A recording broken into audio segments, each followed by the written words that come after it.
So my book is called Far from the Tree, Parents, Children, and the Search for Identity. And it's a book about how families accommodate children who are radically different from them in some way. Parents of people with dwarfism, with deafness, with autism, families of people who commit crimes, families bringing up children conceived in rape, families of people who are transgender. And I framed it with my own experience of growing up as the gay child of straight parents.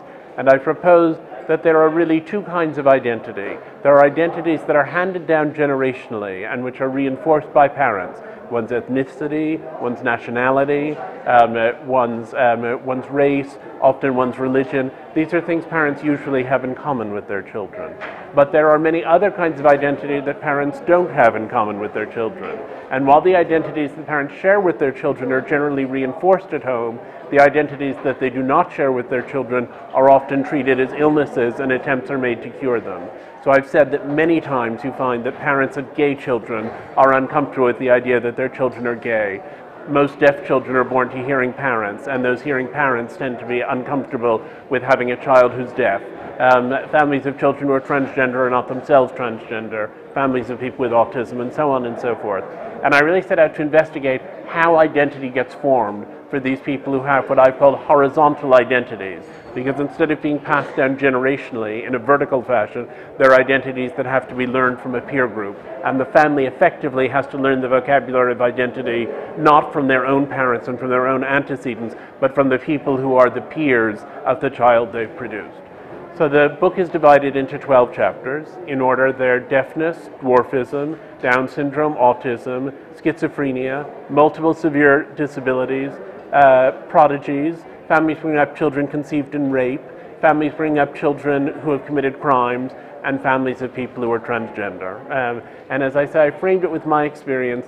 In 1994, I was asked by my editors at the New York Times Magazine to do a big feature on deaf culture. And at the time, I thought deafness was simply an inconvenience, a sadness, a disability, a tragedy for the people affected by it.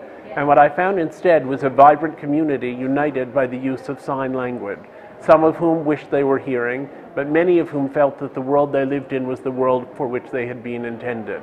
And as I looked at this issue of their identity formation and heard over and over again the story, as a child my parents wanted me to function in the hearing world and pushed me in ways that were damaging, but as an adult or as an adolescent I've discovered meaning in community, I thought how much it had in common with my own experience as the gay child of straight parents.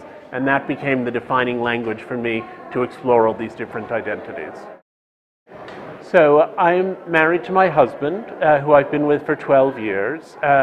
When I met him, he had been the sperm donor for some lesbian friends, and they had produced a son, Oliver, who lived with his lesbian mothers. John wasn't very much involved in their lives, but he was the biological father of this child.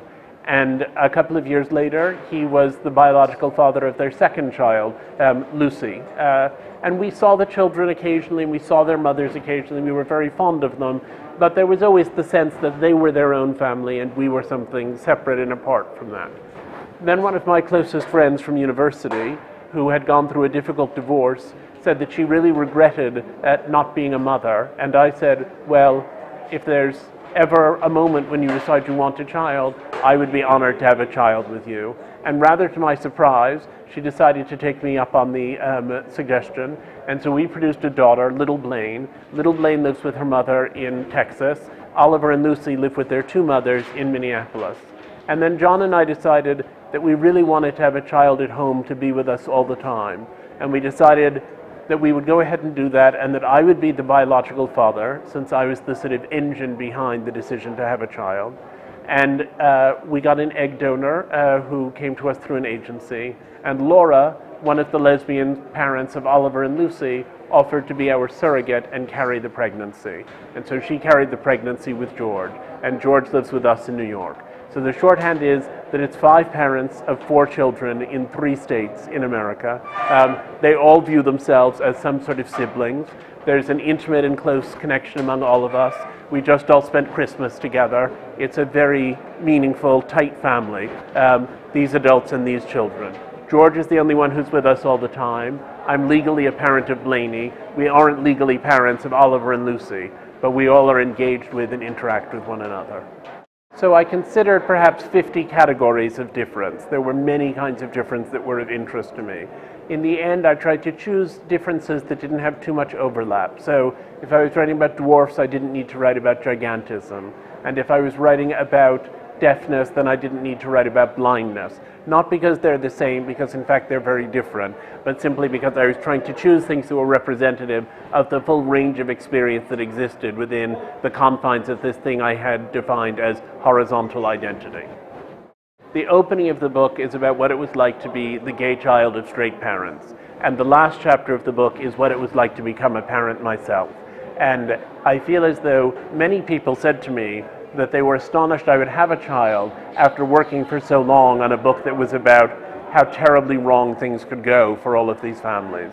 And I said, it's not actually a book about how things go terribly wrong. It's a book about how strong parental love can be and how strong the love of children can be, even when it appears that everything has gone terribly wrong.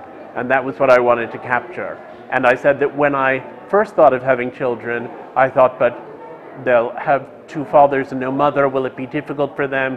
What if our family is strange or different or unusual? And then I interviewed 300 families that were different and strange and unusual, and for many, or even for most of them, had found a way to move forward that was positive and productive. And I thought, I can do this too. And it emboldened me to have my own children. Yes, I think they do, but I think one of the messages of the book is that we think of difference as being very isolating, and individual differences are. It's isolating in a way to be the child of gay parents. They're not as isolating as it once was. It's isolating to be the family of someone with schizophrenia or someone with Down syndrome. If you look at each of these things individually, they're isolating. If you say that my children will grow up with a sense that their family is in some way unusual or different, then they have something in common with much of the rest of the world. Some children have parents who are divorced. Some children have single mothers. Some children have grown up with other challenges, possibly in poverty or in some kind of pain. I feel as though my children's experience is different, but I hope that if I can give them a life that's suffused with love, that what's strong in it will overpower what's different or difficult. I did a great deal of medical research in the course of writing the book, and one of the things that was interesting to me was the tension between the social model and the medical model of each of these conditions.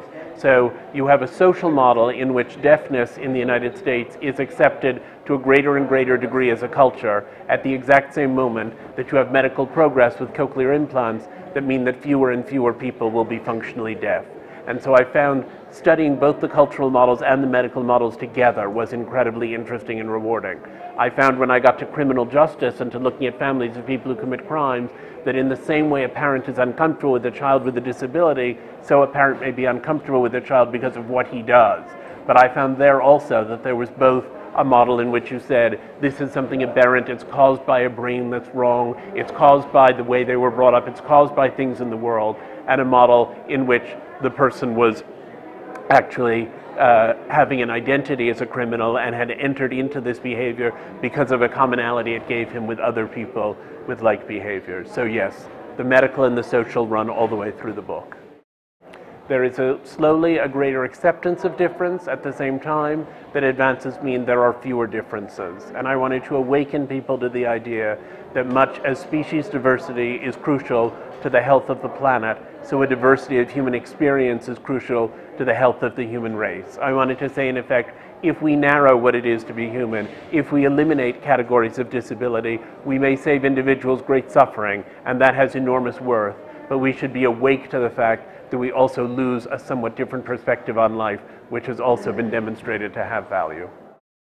There's always a danger that people are going to make a false or problematic association among the conditions that I'm looking at. But for me, the issue of being gay, when I was born, it was illegal and it was a mental illness. And now, at least in my life as I live it, it's an identity. And in many ways, it's an identity in which I've ultimately found a great deal of joy.